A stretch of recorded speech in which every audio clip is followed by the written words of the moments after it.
Bismillahirrahmanirrahim. Assalamualaikum warahmatullahi wabarakatuh.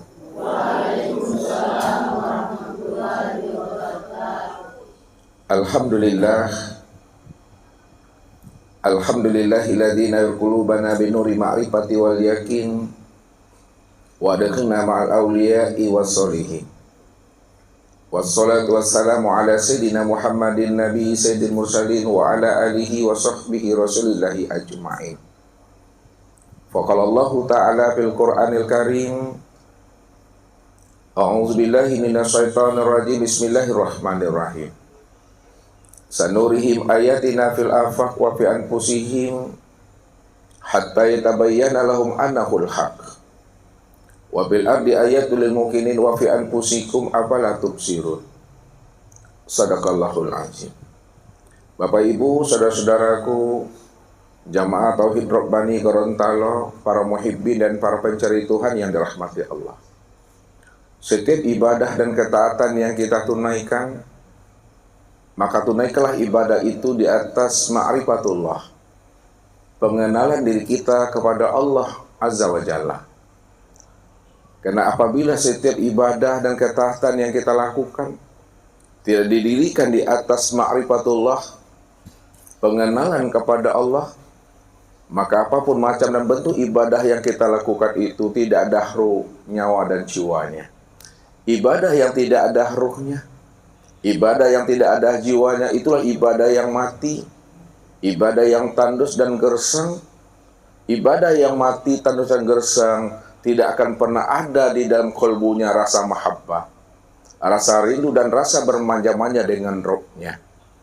Maka ibadah itu baru ada rasa mahabbahnya, ada rasa rindunya, ada rasa cinta dan bermanja-manja apabila ibadah yang kita dirikan itu di atas ma'rifatullah, pengenalan diri kita ini kepada Allah.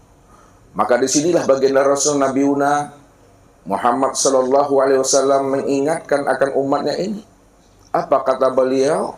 La tasihul ibadah illa bima'rifatil ma'bud.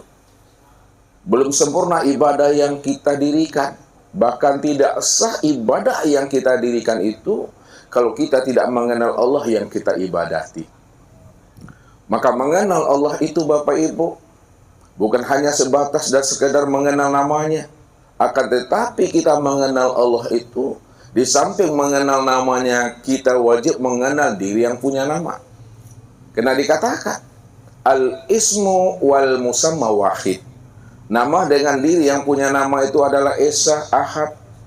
Kalaulah nama dengan diri yang punya nama itu adalah Esa, Ahad, itu artinya setiap nama jelas orangnya. Setiap nama jelas wujudnya. Kalau kita katakan namanya Mik Bapak Ibu, maka jelas wujudnya ini yang Mik. Dikatakan namanya HP, jelas orangnya, ini yang dikatakan HP itu. Disebut namanya gelas, jelas juga orangnya, ini yang katakan gelas. Begitulah kita mengenal Allah itu, mesti jelas kita tentang Allah yang kita ibadati. Kalau kita katakan Allah, mana yang dikatakan Allah itu? Kalau tidak jelas pengenalan kita kepada Allah, lalu bagaimana cara kita akan menghadirkan hati kepada Allah? Bagaimana cara kita ingat akan Allah? Sedangkan Allah katakan, wa aqimis sholata li zikri. Dan dirikanlah sholat itu untuk mengingat aku. Bagaimana kita akan bisa ingat Allah kalau kita tidak mengenal akan Allah itu? Kalau hanya sebatas mengenal namanya saja Bapak Ibu, tidak mengenal akan wujudnya, tidak mengenal akan dirinya dengan pengenalan yang sempurna, maka tentu hati kita ini tidak akan pernah mampu menghadirkan kepada dirinya. Suatu contoh Bapak Ibu, Ustadz punya teman ya di Majelis Tauhid Rabbani Pekanbaru Bapak Ibu banyak. Salah satunya namanya Bapak Ibu ya, namanya adalah Budi. Ustadz kasih tahu sama Bapak Ibu namanya Budi. Pertanyaan Ustadz, Kalaupun Ustadz beritahu Bapak Ibu nama teman Ustadz itu adalah Budi, kira-kira bisakah Bapak Ibu mengingat diri si Budi itu? Bisa tidak Bapak Ibu mengingat dirinya? Tidak. Kenapa Bapak Ibu tidak bisa mengingat akan dirinya? Karena Bapak Ibu belum mengenalnya. Kalau mengenal baru sebatas mengenal nama Budi, tapi orangnya kan belum kenal. Kalau kita belum kenal dengan Budi, sudah pasti kita ini belum berlikok dengannya. Kita belum berjumpa, belum bersua. Kalau belum berjumpa, tentu kita belum bermusyahadah, belum menyaksikan akan dirinya. Kalau kita belum menyaksikan akan dirinya, tentu kita belum bermuajahah dengan dirinya, belum bertatap wajah. Itu yang pertama. Yang kedua, Bapak Ibu punya ayah bunda, punya menantu, punya mertua, anak dan cucu. Walaupun ayah bunda, anak, cucu, menantu Bapak Ibu jauh dari tempat ini sekarang, walaupun dia berada di luar daripada Gorontalo ini, pertanyaan Ustadz, bisakah Bapak Ibu mengingat ayah bunda, anak, cucu, menantu, dan mertua walaupun mereka itu jauh berada sekarang dari tempat kita mengaji ini? Bisa Bapak Ibu mengingatnya? Apa sebabnya bisa Bapak Ibu? Karena kita sudah kenal, sudah berjumpa, sudah bertatap wajah. Itu artinya hati kita bisa hadir kepada Allah, kita bisa mengingatnya 24 jam, qiyaman wa qu'udan wala junubihim, apabila kita telah mengenal dirinya. Kalau kita sudah bisa mengenal dirinya, karena kita sudah berjumpa dan bersua dengan dirinya, maka disitulah mudahnya kita ini untuk mengingat akan dirinya 24 jam. Maka inilah suatu rahasia. Dari setiap ibadah dan ketatan yang kita lakukan itu mesti ada ruhnya, mesti ada jiwanya. Ruhnya ibadah, jiwanya ibadah adalah pengenalan diri kepada Allah. Bukankah Nabi katakan kepada kita, anta budallah ka'annaka tarahu fa illam takun tarahu fa innahu yaraka. Sembahlah olehmu Rabbmu itu seakan-akan seolah-olah kamu melihat dan menyaksikan akan dirinya. Fa illam takun tarahu fa innahu yaraka. Maka jika kamu tidak mampu melihat dan menyaksikan akan dirinya, maka hadirkanlah hatimu, hadirkan perasaanmu bahwa sesungguhnya Allah sedang melihat dan menyaksikan akan dirimu. Maka disinilah kita diajarkan oleh baginda Rasul, beribadah itu mesti sampai kepada puncak musyahadah. Karena itulah sebenarnya yang dikehendaki dan diinginkan oleh Allah dari setiap hambanya ini. Apa kata Allah dalam surah Al-Hijr ayat 99? Kalau nggak salah benar tuh Bapak Ibu. Wa'bud rabbaka hatta ya'tiyakal yakin. Sembah olehmu Rabbmu yang bernama Allah itu dengan hati yang benar-benar yakin, hati yang sudah isbatul yakin. Kalaulah kita beribadah dan menyembah Allah itu dengan hati yang yakin, lalu yang dikatakan hati yang yakin itu yang seperti apa kata Rasul? Yang dikatakan yakin menurut Rasul adalah al-imanu kullu. Hati yang yakin itu adalah iman yang sempurna. Itu artinya Bapak Ibu beribadah itu mesti kita memiliki hati yang sempurna kepada Allah. Kalaulah beribadah itu mesti memiliki hati yang sempurna, lalu hati yang sempurna itu yang bagaimana kata Rasul? Yang dikatakan iman yang sempurna adalah al-iman an tu'minu bi ru'yatillah. Iman yang sempurna itu di mana kamu benar-benar mampu melihat dan menyaksikan Allah yang kamu ibadati itu. Maka begitulah para sahabatnya, baginda Rasul Nabi Muhammad SAW membukakan akar rahasia kasabnya di hadapan nabinya. Apa kata Abu Bakar As-Siddiq kepada beliau? Ma ra'aitu say'an ila wa ra'aitullahu qablahu. Tidaklah aku melihat sesuatu ya Rasul, melainkan hatiku ini mampu memandang Allahnya sebelum sesuatu itu. Lalu disempurnakanlah kasabnya Abu Bakar ini dengan kasabnya Umar bin Khattab. Apa kata beliau? Ma ra'aitu say'an ila wa ra'aitullahu ba'dahu. Tidaklah aku melihat satu peristiwa dan kejadian ya Rasul, melainkan hatiku ini mampu memandang Allahnya sebelum peristiwa dan setelah peristiwa. Lalu apa kata Utsman bin Affan? Ma ra'aitu say'an ila wa ra'aitullahu ma'ahu. Tidaklah aku melihat sesuatu peristiwa dan kejadian ya Rasul, melainkan hatiku ini mampu memandang Allahnya sebelum peristiwa, setelah peristiwa, dan beserta peristiwa. Lalu kasabnya Abu Bakar, Umar, dan Utsman disempurnakan oleh Ali bin Abi Thalib. Apa kata beliau? Ma ra'aitu say'an ila wa ra'aitullahu fih. Tidaklah hatiku ini memandang sesuatu ya Rasul, melainkan hatiku ini mampu memandang Allahnya sebelum peristiwa, setelah peristiwa, bersama peristiwa, dan meliputi peristiwa. Maka begitulah hatinya orang-orang yang kasar, sehingga ia mampu memandang Allah di atas segala-galanya. Kalau kita mampu memandang Allah di atas segala-galanya, apapun peristiwa yang terjadi pada diri kita, di luar diri kita, yang dahulu, sekarang, yang akan datang, pasti kita mampu menyikapinya dengan jalan sabar dan istiqomah, serta dibarengi dengan keikhlasan. Inilah pandangan yang telah kasat memandang Allah di atas segala-galanya. Maka oleh karena itu Bapak Ibu, pandang Allahnya apa yang dilihat oleh mata. Dan jangan kita melihat apa yang dipandang oleh mata. Kalau kita melihat apa yang dipandang oleh mata, maka yang terpandang ayah, yang terpandang ibu, yang terpandang anak, yang terpandang suami, yang terpandang istri, yang terpandang jemaah, yang terpandang adalah ustaz. Tapi pandang Allahnya apa yang dilihat oleh mata. Itu artinya apa yang dilihat oleh mata, maka yang terpandang itulah nyatanya Allah. Begitu pandangan kasat itu.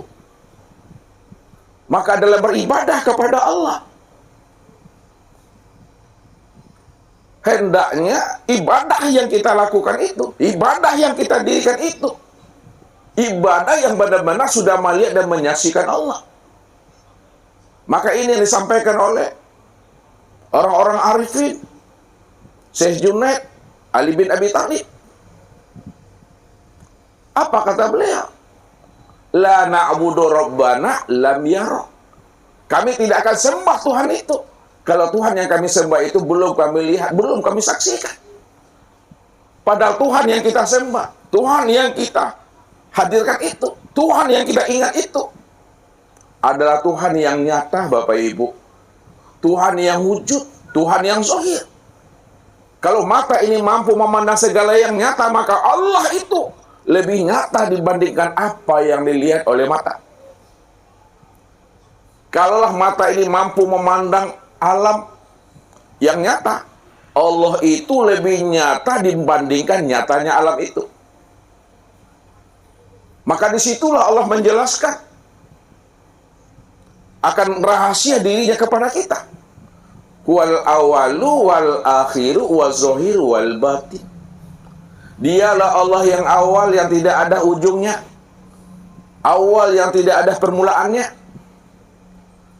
dan dialah Allah yang akhir yang tidak ada kesudahannya, akhir yang tidak ada pangkalnya, dan dialah Allah yang zahir, yang nyata pada segala yang wujud, dan dia pula Allah yang batin, yang tiada tersembunyi, karena dia zahir pada segala yang ada ini.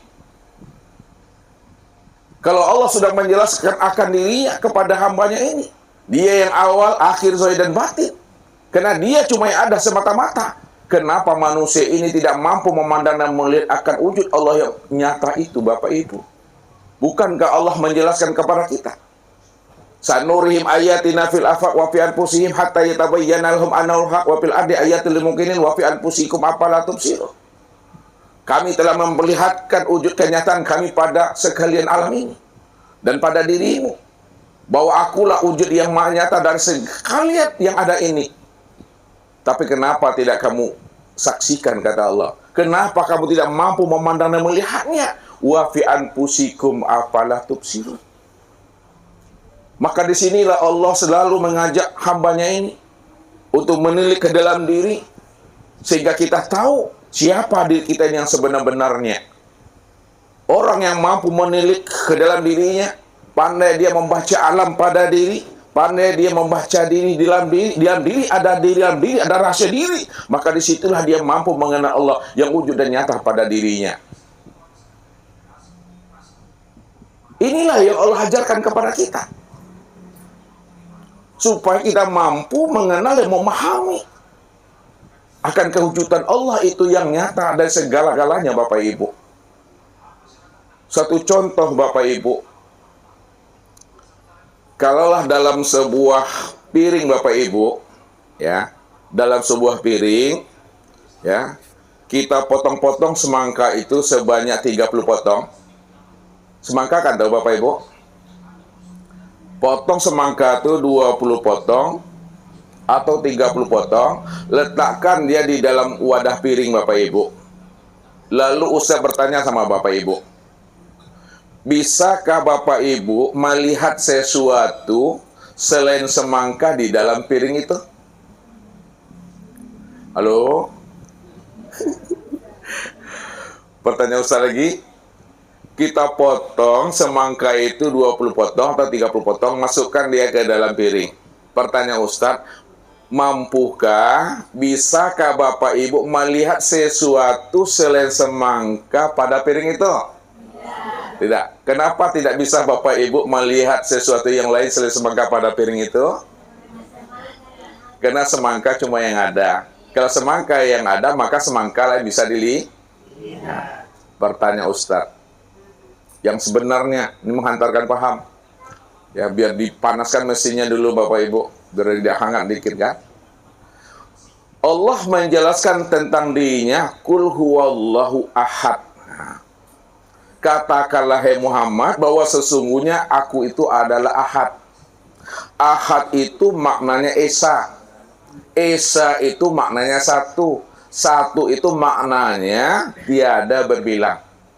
Kalau dia adalah ahad, esa, satu, tiada berbilang, berarti hanya dia satu-satunya. Iya Bapak Ibu? Iya. Pertanyaan Ustadz, kalaulah Allah itu esa, esanya Allah itu sudah meliputi sekalian alam, ala innahu bikulli syai'in muhit, ketahuilah bahwa aku ini wujud aku itu sudah meliputi sekalian alam. Pertanyaan Ustadz, bisakah Bapak Ibu memandang dan melihat sesuatu selain Allah pada sisi alam ini? Loh, paning aku.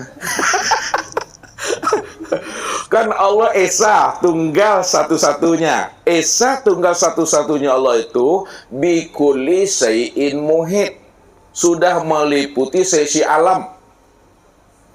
Kalau Allah itu sudah meliputi sisi alam, hanya dia satu-satunya. Pertanyaan Ustaz, bisakah Bapak Ibu memandang dan melihat sesuatu selain Allah pada sisi alam ini? Tidak bisa Bapak Ibu ya.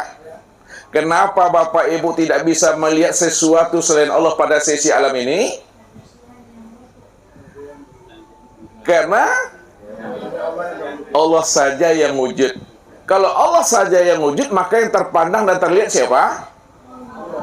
Yang terpandang dan terlihat Allah.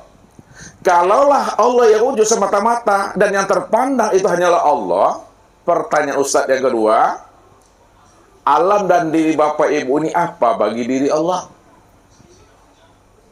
Inilah masalahnya nih. Maka untuk lebih paham dan jelasnya Bapak Ibu, untuk mengenal Allah itu dengan pengenalan sempurna, maka tunggulah pesan-pesan berikut ini. Baik Bapak Ibu, jamaah Tauhid Rabbani Gorontalo yang dirahmati Allah, bahwa Setiap ibadah dan ketaatan yang kita kerjakan itu, mesti ibadah itu dikerjakan di atas ma'rifatullah, pengenalan diri kita ini kepada Allah.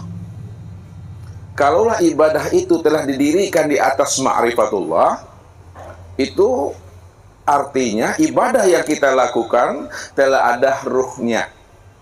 Ibadah yang kita dirikan itu telah ada jiwanya. Ibadah yang ada ruh dan jiwanya, itulah ibadah yang ada rasa mahabbah, rasa rindu, rasa cinta, dan rasa bermanja-manja dengan Tuhan.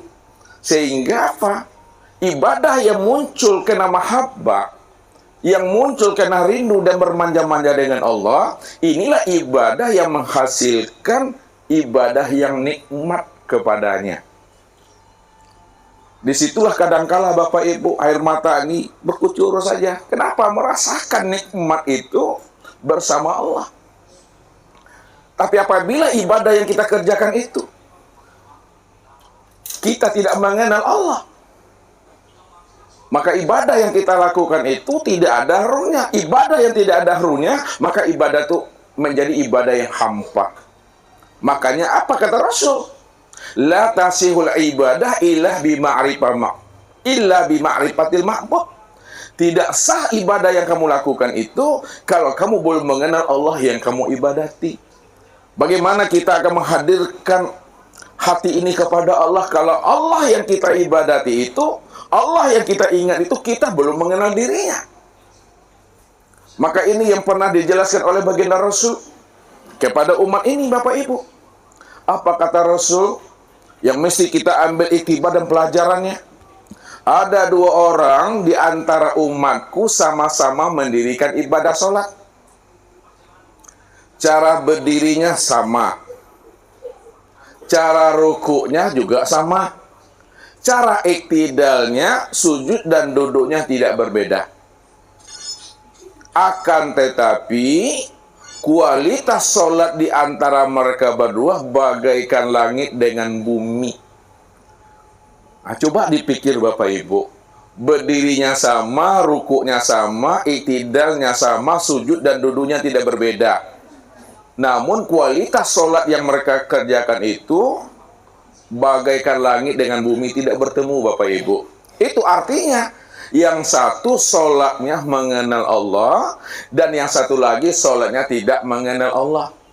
Sholat yang mengenal Allah itu sholatnya khusyuk, hatinya rindu, bermahabbah dan bermanja-manja dengan rohnya. Sholat yang tidak mengenal Allah, sholatnya tidak khusyuk, alias menghayal, melamun, ya. Maka sholat di antara mereka berdua, karena ada yang khusyuk dan ada yang tidak khusyuk, maka digambarkan oleh Rasul, sholat mereka itu kualitasnya bagaikan langit dengan bumi. Maka pantaslah baginda Rasul mengingatkan kita ini sebagai bentuk cinta dan kasih sayangnya beliau kepada kita. Apa kata beliau? Sayati zamanun ala umati yusalluna wala yusallun. Akan datang nanti suatu zaman, suatu masa di mana umatku mendirikan ibadah sholat, tapi sebenarnya mereka belum mendirikan ibadah sholat. Mereka baru sebatas mengerjakan perbuatan sholat. Mana yang dikatakan perbuatan sholat Bapak Ibu? Yang dikatakan perbuatan sholat dalam ilmu fikih itu aqwalun wa af'alun muftatahatun bitakbiri wa mukhtatamatun bitaslim. Sholat itu secara ilmu fikihnya adalah beberapa ucapan dan perbuatan yang diawali dengan takbiratul ihram dan diakhiri dengan salam. Dia baru sebatas mengerjakan perbuatan sholat, namun dia belum sholat. Kenapa dia belum dikatakan mendirikan sholat? Kenapa dia belum dikatakan melakukan sholat? Karena hatinya tidak hadir kepada Allah. Hati yang tidak hadir kepada Allah, maka sebenarnya dia itu belum sholat. Makanya Rasul katakan, la sholata illa bihudurul qalbi. Tidak sempurna sholat yang didirikan, tidak sah sholat kita kalau hati ini belum hadir kepada Allah. Maka ibadah yang dikerjakan hanya dalam bentuk fisik, itu namanya ibadah ritual. Itu ibadah rutinitas. Mulai dari kita dahulunya, mungkin dulu kita nggak ada PAUD-nya Bapak Ibu, sekarang udah ada PAUD-nya. TK, SD, SMP, SMA, perguruan tinggi. Berbeda nak sholat yang kita lakukan secara fisik Bapak Ibu? Berbeda atau tidak? Tidak berbeda. Berdiri, ruku, i'tidal, sujud, dan duduk. Tak berbeda Bapak Ibu. Tapi apanya yang berbeda? Sholatnya dahulu dengan sholatnya Bapak Ibu sekarang. Yang berbeda itu adalah pengenalan diri kita ini kepada Allah. Kalau dulu kita sholat, karena kita bersifat sami'na wa ta'na, shollu kama ra'aitumuni usolli, kata Rasul. Tapi sekarang sholat yang kita lakukan itu benar-benar hati kita ini hidup, hadir bersama Allah. Barulah ada nikmatnya dan setiap ibadah yang kita lakukan itu. Maka ibadah yang tidak mengenal Allah, ibadahnya adalah hampa dan sia-sia. Inilah namanya di dalam Al-Quran, wahum yahsabuna annahum yuhsinuna sun'a. Mereka mengira dan menyangka telah melakukan ibadah yang terbaik, padahal mereka sudah tertipu dengan amalan diri mereka sendiri. Kalau bahasa ustadznya Bapak Ibu, takicu di nantarang namanya. Bahasa Gorontalo ustadz tidak tahu Bapak Ibu. Ya, takicu di nantarang, tertipu di nantarang. Kalau kita takicu di nanggalo, gelap Bapak Ibu itu biasa, ya kan? Sendal kita hilang, ya, pulang wa pengajian, nggak tampak, mau dipakai biasa itu kena gelap. Tapi tak nampak juga sendal kita hari dah siang jam 12 angin melangkah, masa usah tak nampak juga lagi sendal itu namanya butuh sangi itu dah. Itu benar-benar buta tuh dah. Karam di tengah lautan biasa tuh, karena di tengah lautan. Tapi kalau karam di tepi lautan, sakit panah hati ini, ha. Ini artinya kalau kita beribadah tidak mengenal Allah, kita telah mengira dan menyangka telah mengumpulkan amal sebanyak-banyaknya. Saking banyaknya amal kita mengira dan menyangka amal itu adalah kendaraan kita untuk masuk ke surga. Amal itu adalah tiket kita untuk sampai ke surga. Padahal amal yang kita lakukan itu hanyalah amal yang fata morgana, amal yang tidak mengenakan aku, kata Tuhan. Maka bagaimana amal ibadah kita itu benar-benar amal ibadah yang daimun, amal ibadah yang ma'rifat? Syaratnya wajib kita kenal akan Allah itu. Ini yang Allah jelaskan dalam surah Al-Kahfi itu ayat 110. Sebagai dasarnya akan kita buka kajian ini Bapak Ibu. Apa kata Allah?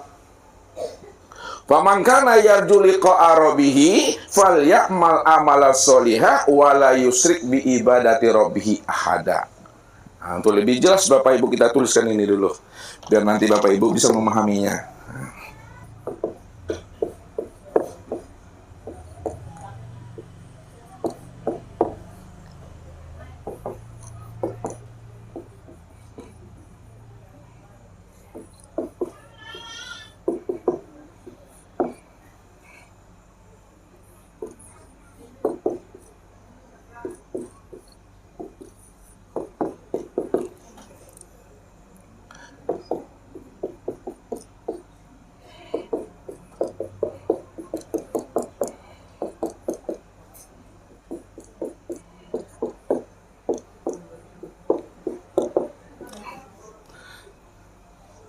Bisa lihat Bapak Ibu?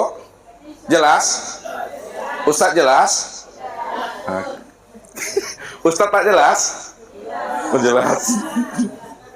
Nah, jadi kalau tak nampak sama Bapak Ibu, dengarkan aja kalau Ustadz, ya. Nah, yang penting Ustadznya kan nampak nih. Nah, kalau tak nampak Ustadz sebesar ini ya butuh sange itu dah. Ya, ini soal Al-Kahfi ayat 110. Faman kana yarju liqa'a rabbih, maka barang siapa yang ingin, ya, roja, ingin dia berharap berjumpa Rabbnya, liqa'a rabbih, falyamal amalan sholiha, maka hendaklah dia mengerjakan amal-amal soleh, wala yusyrik bi ibadati rabbih ahada, dan janganlah ia sekali-kali mempersekutukan Allah dari setiap ibadah yang dia kerjakan. Jadi kalau kita ingin liqa Allah, kita ingin berjumpa dan bersuah dengan Allah, Jalan yang pertama kata Allah itu falyamal amalan soliha. Maka dirikalah namanya amal soleh. Nah, ini Bapak Ibu, amal soleh. Nah, amal soleh.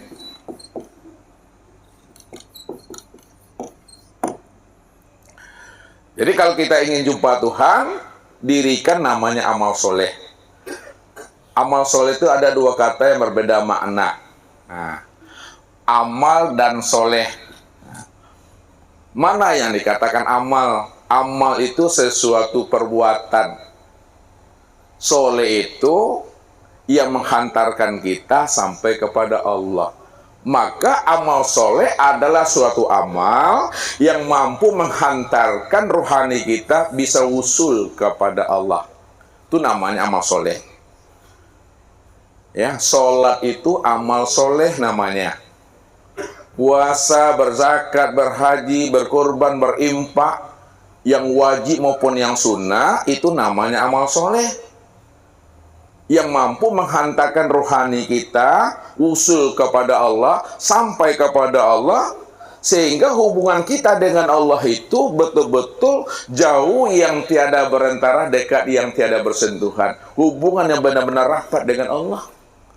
Ada mahabbah, rindu, cinta, dan bermanja-manja dengan Allah itu.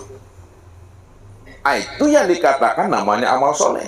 Sekarang Bapak Ibu, kalaulah sholat itu amal soleh, lalu mana yang dikatakan suatu amal itu baru disebut amal soleh? Ada syaratnya Bapak Ibu.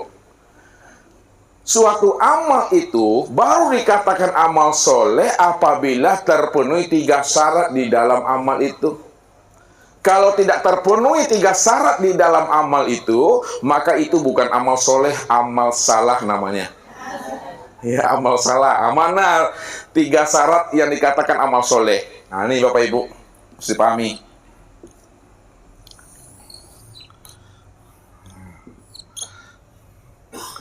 Syarat yang pertama dikatakan amal soleh adalah ma'rifatullah, mengenal Allah. Yang kedua adalah ikhlas. Dan yang ketiga sesuai dengan syariat. Ya, petunjuk Al-Quran dan hadis. Nah, sesuai dengan syariat. Jadi pertama syaratnya mengenal Allah. Makanya dikatakan awaludin ma'rifatullah. Nah, awaludin ma'rifatullah. Awaludin ma'rifatullah. Awal agama itu wajib kita mengenal Allah. Artinya apa? Sebelum kita mendirikan sholat dan sebelum Allah memerintahkan sholat, maka yang pertama kali Allah wajibkan kepada Nabi, kepada Rasul, kepada kita ini adalah mengenal akan lebih dahulu tentang dirinya Bapak Ibu. Ya, sebelum Allah mewajibkan, sebelum Allah memperdukan ibadah sholat, maka yang pertama kali Allah fardukan kepada Nabi dan Rasul dan hambanya ini adalah mengenal akan dirinya. Supaya apa? Supaya nanti sholat yang kita kerjakan itu betul-betul sholat yang ingat. Wa aqimis sholatah li zikri. Nah, bermendalil-dalil kita Bapak Ibu. Wa aqimis sholatah li zikri. Nah, dirikalah sholat itu betul-betul untuk mengingat aku. Sholat yang tidak ingat Allah itu namanya sholat yang mabuk tuh. La taqrabus shalah wa antum sukara. Jangan kamu dirikan sholat kalau kamu dalam keadaan mabuk. Orang mabuk tak sadar apa yang disebutnya. Orang mabuk tak tahu apa yang dibicarakannya. Siapa yang sholat lalu dia tidak paham dan tidak mengerti tentang sholat yang didirikannya itu, maka sholat itu adalah mabuk. Itulah sholat yang fawailul lil musolli. Maka disinilah Allah perintahkan kita, sebelum kita itu mendirikan ibadah sholat, ibadah apapun, maka wajib kita mengenal akan Allah. Sudah. Ini yang Allah katakan kepada kita. Apa kata Allah? Innani anallah la ilaha illa ana fa'budni. Surat Toha Bapak Ibu. Innani anallah la ilaha illa ana fa'budni. Sesungguhnya aku ini adalah Allah. Jadi Allah menjelaskan aku ini Allah. La ilaha illa ana. Tidak ada yang nyata, tidak ada yang wujud, melainkan yang nyata dan yang wujud itu hanyalah aku semata-mata. Maka setelah Allah memperkenalkan dirinya kepada hambanya, hambanya telah mengenalkan Rabb-nya, barulah ada perintah di sana, fa'budni. Kalau kamu sudah kenal aku, maka hendaklah kamu beribadah kepada aku. Baru dia bisa menghantarkan pahamnya. Kalau dia tidak kenal Tuhan, kata-katanya kenal Tuhan, ya, tapi dia sendiri belum kenal Tuhan, itu namanya berenang di kuli ayi itu Bapak Ibu. Ya. Ini yang Ustaz jumpai, ya, salah seorang guru ma'rifat katanya, dia mengaku guru ma'rifat, tapi dia sendiri tidak yakin dengan ilmu yang disampaikannya kepada jemaah. Lucu kan tuh? Dia mengaku guru ma'rifat, tapi dia tidak yakin dengan apa yang disampaikannya kepada jemaah. Kalau dia tidak yakin, apalagi jemaahnya. Ini berenang di kulit air namanya. Kata-katanya ilmu ma'rifat. Allah tuh wujud, Allah tuh sama, Allah tuh basar, Allah tuh kalam, Allah tuh ilmu, Allah tuh qudrat, Allah tuh iradah, Allah tuh hayat, Allah tuh awal, akhir, zahir, dan batin. Tapi apa yang disampaikannya, dia masih ragu dengan kalimat itu. Bagaimana orang yakin dengan kalamnya dia sendiri saja belum yakin. Makanya walaupun kalimatnya kalimat ma'rifat yang dikeluarkannya, belum tentu dia kenal Tuhan. Kata-katanya baru kenal Tuhan, tapi apa yang dikatakannya dia tidak yakin dengan Tuhan itu. Yang mesti dipahami adalah zuk yang Allah berikan kepada. Maka setelah Allah memperkenalkan dirinya kepada hambanya, hambanya telah mengenalkan Rabb-nya, barulah ada perintah di sana, fa'budni. Kalau kamu sudah kenal aku, maka hendaklah kamu beribadah kepada aku.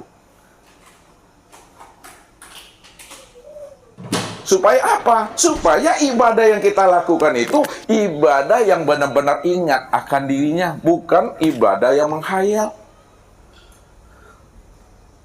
Maka siapa yang tidak mengenal Allah, maka ibadahnya itu menghayal Bapak Ibu. Padahal Allah menjelaskan apa kepada kita?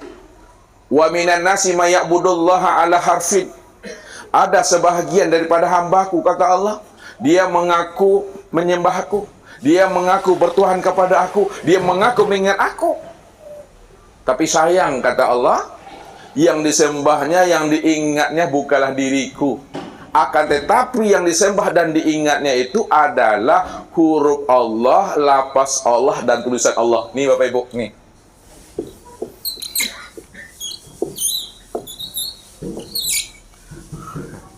Allah itu bukan huruf, Allah itu bukan lafaz, Allah itu bukan asma, Allah itu bukan kata-kata. Siapa yang mengatakan Allah itu adalah huruf, lafaz, asma, dan kata-kata, lalu lafaz Allah itu yang dihadirkannya di dalam pikirannya, lafaz Allah itu yang dihadirkannya dalam hatinya, lafaz Allah itu yang dibayang-bayangkannya di dalam pikirannya, maka sesungguhnya dia telah menjadikan kulima Allah itu menjadi berhala dalam hati dan pikirannya. Ini berbahaya Bapak Ibu. Makanya pantas Nabi katakan apa? Man abdal asma dunal makna fahuwa kafir. Barang siapa yang menyembah nama, nama ini yang dihadirkan dalam hatinya, ini yang diingat-ingatnya, dia mengira dan menyangka lapas inilah yang dikatakan Allah, tulisan inilah yang disebut namanya Allah. Apabila dia meyakini tulisan itu yang disebut Allah, lalu ditanamnya dalam hati dan pikirannya, itu yang diingatnya, maka dia telah menjadikan tulisan Allah ini menjadi berhala dalam hati dan pikirannya. Berbahaya. Maka pantaslah ibadah yang mereka lakukan itu tidak memberikan manfaat dan faedah. La tasyul ibadah ila bi ma'rifatil ma'bud. Tidak sah salat yang mereka kerjakan kalau mereka tidak mengenal Allah yang mereka ibadati. Ya, makanya apa kata Rasul dalam sindirannya lain? Kamin qa'imin hazumin sholatihi at-ta'ab wan nasab. Lihat enggak tahu artinya tuh? Tahu artinya Bapak Ibu? Berapa banyak orang yang mendirikan ibadah sholat tetapi dia tidak mendapatkan apa-apa dari ibadah sholatnya, melainkan at-ta'abu wan nasab, melainkan rasa capek, letih dan panesi Bapak Ibu. Ya, bahasa Minang ya. Ala usang badan ini ya kena rajin beribadah. Usang tahu? Telah lapuk badan ini kena rajin beribadah. Dah keriput, dah loyo, dah tua, dah reot kena rajin beribadah, tapi dia tidak mengenal Allah yang dia ibadati, maka ibadah yang dia lakukan selama ini ibadah yang hampa dan sia-sia. Itu yang Ustaz katakan ibadah yang terkicu di nantarang namanya Bapak Ibu. Makanya syarat pertama amal soleh itu adalah wajib mengenal Allah. Pertanyaannya, kalaulah amal soleh itu syarat yang pertama adalah mengenal Allah, lalu bagaimana jalan mengenal Allah? Bagaimana jalan mengenal Allah? Untuk mengenal Allah itu amat sangat mudah Bapak Ibu. Tidak ada orang mengenal Allah itu gila. Kalau ada orang mengenal Allah gila, bawa sama ustaz. Gila berjudi, gila berbini, gila bampok, bawa sama ustaz. Sehat tuh. Mengenal Allah ini paling mudah. Kenapa paling mudah mengenal Allah? Sebelum Allah memerintahkan ibadah sholat, sebelum Allah menyuruh kita ini mengerjakan ibadah, maka Allah lebih dahulu memperkenalkan dirinya. Kan mudah itu. Ilmu yang paling mudah Bapak Ibu. Bukan ilmu yang menakutkan, bukan ilmu yang mengerikan. Kalau kita rajin beribadah, tapi kita tidak mengenal Allah, hampa dan sia-sia. Bagaimana menghadirkan hati kepada Allah? Kita mau sholat duha, sholat tahajud, semuanya. Tapi hati masih buta terhadap Tuhan. Maka hampalah Bapak Ibu. Maka wajib mengenal Tuhan. Mati kita malam hari ini, sudah tahukah jalan pulang dan kembali kita kepada Allah? Tuh, ya. Karena kita ini pasti akan mengalami namanya kematian. Bapak Ibu yakin bahwa kita ini akan mati? Kalau yakin, kenali Allah itu dengan baik sempurna itu. Jalan untuk mengenal Allah telah diajarkan oleh Nabi dan Rasul. Ya. Arafun nas man arafu li nafsi. Manusia yang ma'rifat, manusia yang arif dan bijaksana adalah manusia yang mampu mengenal akan dirinya. Itu artinya untuk mengenal Allah wajib kita mengenal diri. Makanya orang-orang tua dahulu menghantarkan kaji ini kepada anaknya dengan cara berkias. Baca alam pada diri. Makanya ada namanya alam makro, ada namanya alam mikro. Alam makro ini alam semesta. Sanurihim ayatina fil afaq. Baca alam semesta ini. Inilah bukti wujud tandanya diriku, kata Allah. Baca alam pada diri. Diri ini yang disebut namanya alam mikro. Baca alam pada diri, baca diri di dalam diri. Di dalam diri ada diri, di dalam diri ada rahasia diri. Dan rahasia diri itulah aku wujud dengan sendirinya, kata Allah. Berarti mengenal Allah itu jalannya adalah mengenal diri. Man arafa nafsahu faqad arafa rabbahu.